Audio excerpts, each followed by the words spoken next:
மாதவனுக்கு புதிய வீடு. தேசிய வீடமைப்பு அபிவிருத்தி அதிகார சபை மற்றும் தேசிய மக்கள் சக்தியின் வீட்டுத் திட்டம். தேசிய வீடமைப்பு அபிவிருத்தி அதிகார சபையின் கொழும்பு வடக்கு நகர அலுவலகத்தின் ஏற்பாட்டில் வீடற்ற மற்றும் வறிய நிலையில் உள்ள மக்களுக்கு நிலையான வீடுகளை அமைத்துக் கொடுக்கும் திட்டம் இன்றைய தினம் கொழும்பு வடக்கு நவகம்புர வட்டாரத்தில் ஆரம்பித்து வைக்கப்பட்டுள்ளது.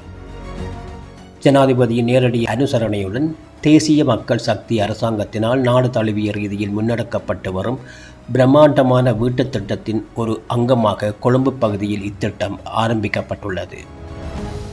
இது தொடர்பாக தேசிய வீடமைப்பு அபிவிருத்தி அதிகார சபையின் கொழும்பு வடக்கு நகர அலுவலகத்தின் சிரேஷ்ட முகாமையாளர் R.M. சுபசிங்கா அவர்கள் ஊடகங்களுக்கு கருத்து தெரிவிக்கையில், முருகையா மாதவன் அவர்களின் தற்போதைய வீடு மிகவும் பழுதடைந்து எந்த நேரத்திலும் இடிந்து விழும் அபாயகரமான நிலையில் இருந்தது என்றும், கடந்த சில நாட்களாக பெய்த பலத்த மழையினால் அவரது குடும்பத்தினரின் வாழ்வாதாரத்துக்கு பெரும் அச்சுறுத்தல் ஏற்பட்டிருந்ததாகவும் குறிப்பிட்டார்.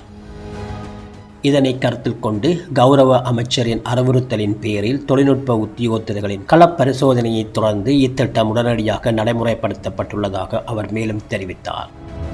மேலும் இன்று ஆரம்பிக்கப்பட்டுள்ள இந்த நற்பணி மிகவும் வெற்றிகரமான முறையில் நிறைவடைவதற்கு அனைவரும் ஒன்றிணைந்து வாழ்த்துவதோடு, இந்த வீடமைப்பு பணிகள் மிக விரைவில் நிறைவு பெற்று அவர்கள் அனைவரும் மகிழ்ச்சியுடனும் நிம்மதியுடனும் இந்த புதிய இல்லத்தில் குடியேற வேண்டும் என எல்லாம் வல்ல இறைவனை பிரார்த்திப்பதாக கூறி நிகழ்வை சிறப்பாக ஏற்பாடு செய்திருந்த அனைவருக்கும் தனது நன்றிகளை தெரிவித்துக் கொண்டார்.